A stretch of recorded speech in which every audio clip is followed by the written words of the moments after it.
ومن أعرض عن ذكري فإن له معيشة ضنكا ونحشره يوم القيامة أعمى. السلام علیکم ورحمۃ اللہ وبرکاتہ۔ اعوذ باللہ من الشیطان الرجیم، بسم اللہ الرحمن الرحیم۔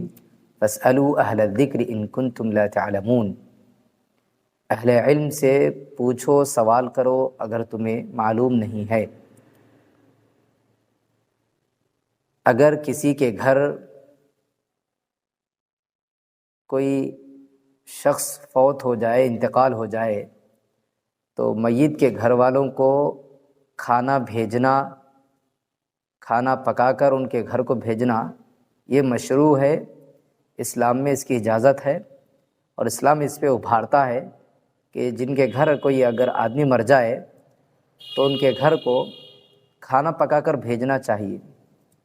جیسا کہ حضرت عبداللہ ابن جعفر رضی اللہ تعالی عنہ بیان کرتے ہیں کہ جب جعفر ابن ابی طالب رضی اللہ تعالی عنہ کی شہادت کی خبر اللہ کے نبی صلی اللہ علیہ وسلم کو پہنچتی ہے، تو اللہ کے نبی صلی اللہ علیہ وسلم کہتے ہیں کہ اصنعوا لآل جعفر طعاما فقد اتاہم ما یشغلہم، یعنی جعفر ابن ابی طالب کے گھر والوں کو ان کے لیے کھانا پکاؤ، اس لیے کہ انہیں ایسی تکلیف یا ایسے غم کی خبر ملی ہے جس غم کی خبر نے انہیں مشغول کر رکھا ہے۔ تو لہذا آدمی اس وقت غم میں رہتا ہے، تو ہمیں ادب کا اور اصول یہ ہے کہ ہم ان کے گھر کھانا پکا کر بھیجیں۔ لیکن الٹا ہوتا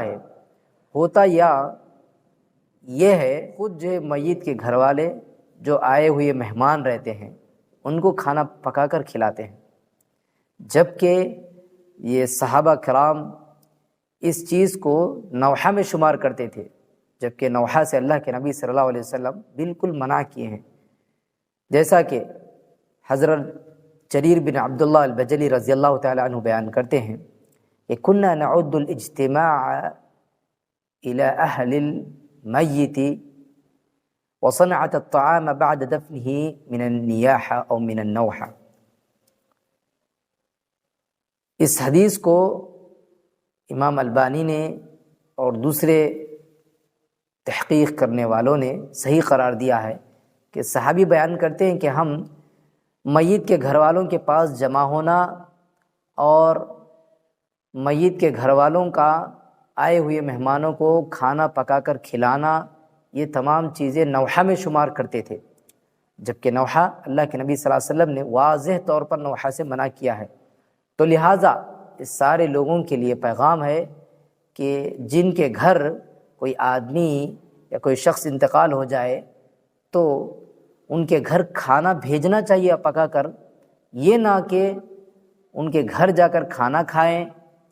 اور اس کے علاوہ اور یہ بھی ہوتا ہے کہ تیسرے دن دفن ہوئے سو تیسرے دن یا 40ویں دن ان کے گھر جانا، کھانا کھانا، یا میت کے گھر والے پکا کر دوسروں کو کھانا کھلانا، یا قبرستان کی زیارت کرنا تیسرے اور 40ویں دن، یہ سب چیزیں اسلام میں نہیں ہیں، اس کو بدعت میں شمار کیا گیا ہے۔ جیسا کہ علامہ ابن باز رحمۃ اللہ علیہ کہتے ہیں کہ یہ تمام چیزیں بدعت میں شمار کی جاتی ہیں، اور بدعت کا اسلام میں کوئی جو ہے عمل دخل نہیں ہے۔